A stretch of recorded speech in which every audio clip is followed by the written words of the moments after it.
Selamat pagi Pak. Bagaimana pendapat Bapak tentang debat calon presiden yang kemarin sudah diselenggarakan beberapa hari yang lalu? Menurut saya cukup baik, moderator bisa mengendalikan debat atau diskusi dengan baik. Ada kesan dalam debat ini, bahwa masing-masing calon presiden ini menyerang calon presiden yang lain.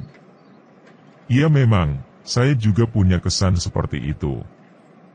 Tetapi itu kan wajar, karena masing-masing calon presiden ingin menunjukkan keunggulan mereka sendiri dan menunjukkan kelemahan lawannya, supaya mereka mendapat nilai plus di hadapan pemilihnya. Dalam hal ini adalah rakyat. Sebenarnya begini Pak. Seperti pada diskusi kita yang lalu, Bapak bilang kepada kami, kalau mau pilih calon presiden lihat gagasannya. Sepertinya hanya satu calon presiden yang menunjukkan gagasannya dengan lugas. Sedangkan yang lain, hanya menampilkan kelemahan kandidat yang lain. Dan menurut saya sudah menuju kepada pertengkaran, bukan perdebatan yang memperagakan gagasan. Bahkan dengan yakinnya mengatakan itu berdasarkan fakta atau data. Sedangkan kami tidak melihat atau diperlihatkan data atau faktanya.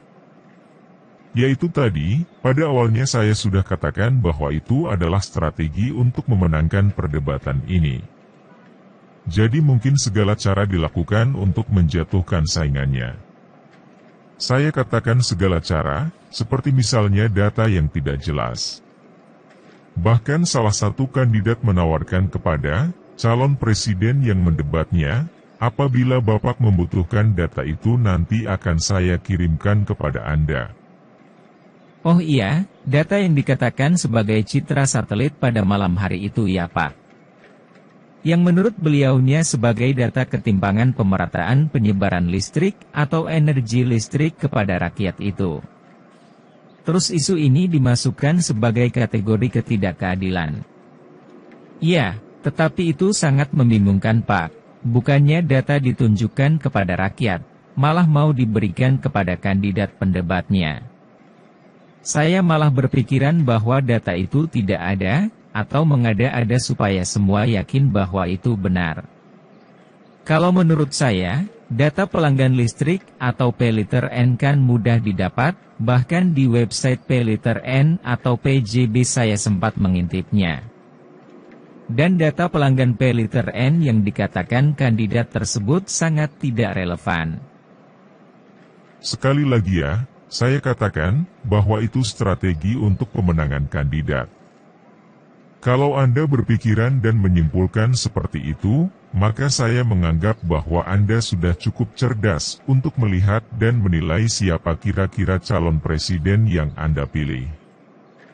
Terus bagaimana Pak kalau nanti, misalnya calon ini menjadi presiden, apa kami rakyat kecil ini nantinya tidak diombang-ambingkan dengan berbagai macam alasan atau argumen, yang katanya berdasarkan data atau fakta yang tidak jelas?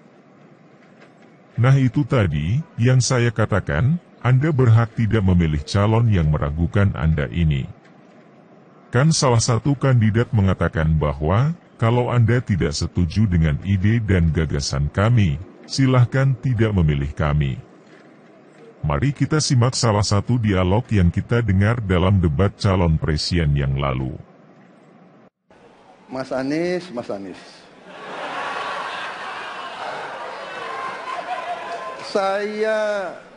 Saya berpendapat Mas Anies ini agak berlebihan. Mas Anies mengeluh tentang demokrasi ini dan itu dan ini. Mas Anies dipilih jadi gubernur DKI menghadapi pemerintah yang berkuasa. Saya yang mengusung Bapak.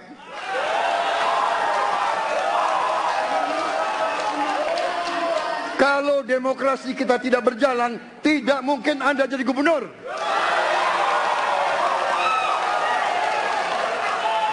Kalau Jokowi diktator, Anda tidak mungkin jadi gubernur. Saya waktu itu oposisi, Mas Anies. Anda ke rumah saya, kita oposisi, Anda terpilih. Sekarang kita dengarkan tanggapan kandidat yang diserang itu. Terima kasih.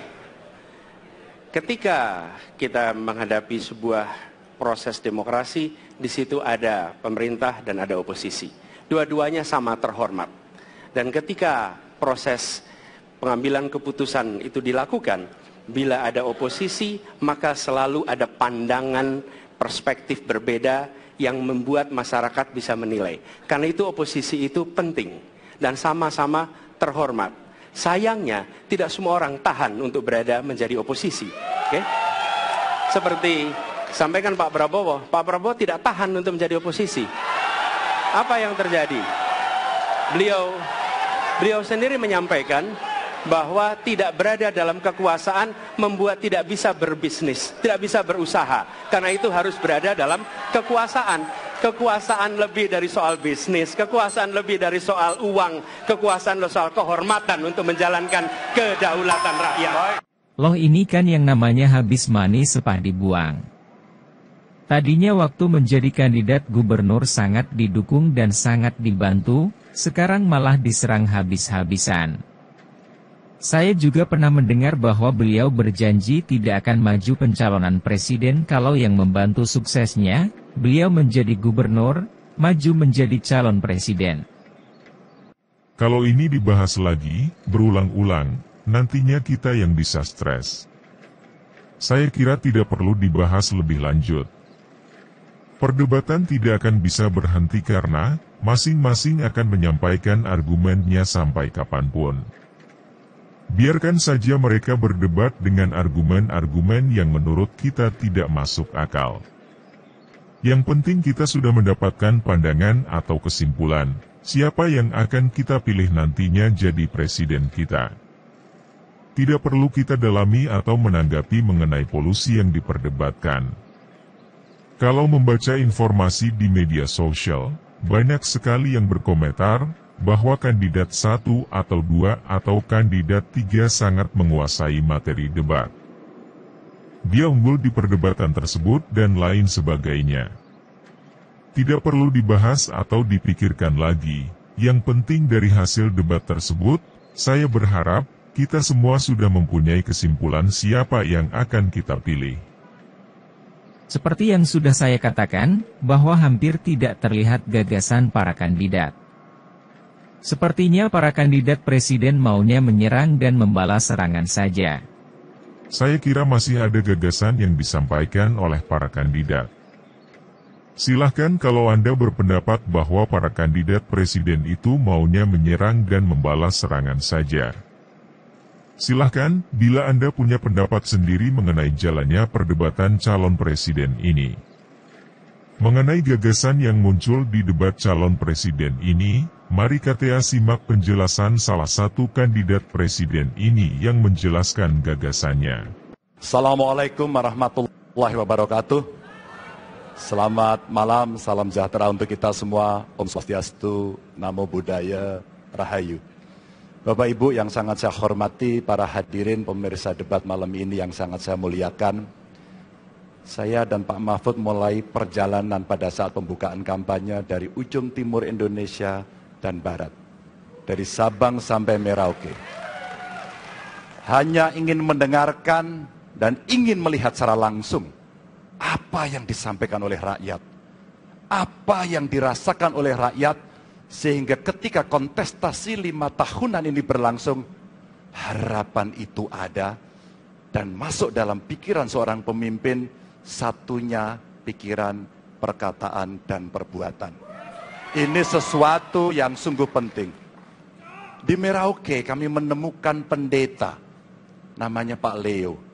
Dia harus menolong seorang ibu ingin melahirkan, karena tidak adanya fasilitas kesehatan. Dan dia belajar dari YouTube.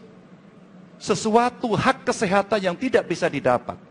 Maka kita sampaikan kepada Pendeta Leo, kami akan bangunkan itu, dan kami akan kerahkan seluruh Indonesia, bahwa satu desa, satu puskesmas atau pustu, dengan satu nakes yang ada. Pak Mahfud juga menyampaikan kepada para guru yang ada di Aceh, di Sabang sana. Ada juga guru agama di sana. Kita ingin membangun Indonesia yang hebat dengan SDM yang unggul. Tapi apakah kita sudah memperhatikan mereka? Tentu kemajuan yang selama ini ada, mesti kita lakukan jauh lebih cepat. Lebih satset. Dan perhatian itu mesti diberikan. Dan itulah di sana kita memperhatikan nasib para guru termasuk guru agama. Insentif kepada mereka kita berikan agar mereka bisa mengajarkan budi pekerti yang luhur dengan moderasi agama yang ada. Bapak Ibu, cerita ini belum cukup. Saya berjalan ke NTT. Kami ketemu dengan masyarakat yang ada di sana. Pak Ganjar, kenapa kami anak muda tidak mudah mendapatkan akses pekerjaan? Padahal itu hak kami. Kenapa kemudian kami mendapatkan kesulitan untuk akses internet padahal kami butuh belajar? Tidak sama dengan yang di Jawa. Catatan inilah yang mendorong pikiran kami, internet gratis untuk para siswa yang sedang bersekolah. Agar mereka punya kesamaan dengan kita semua yang ada di Jawa ini. Kami bergeser lagi, kemudian ketemu kawan-kawan penyandang disabilitas di NTB. Betapa bahagianya saya karena ketemu dengan orang yang berjuang dengan keras agar dia bisa setara, dan pemerintah mesti perhatikan mereka untuk memberikan kesetaraan pada mereka itu.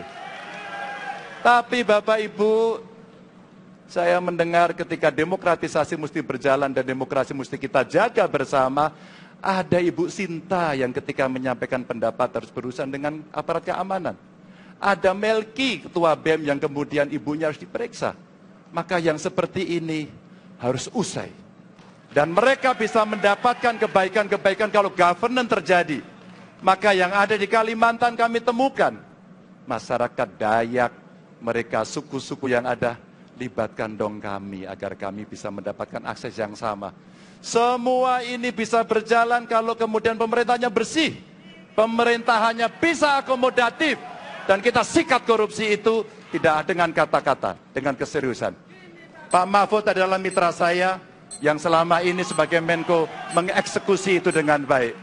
Kita akan lakukan itu, kami mohon dukungan rakyat, perintahkan kami untuk mengerjakan itu. Terima kasih. Wassalamualaikum warahmatullahi wabarakatuh. Nah betul Pak, ini yang paling jelas dan realistis mengenai usulan gagasannya.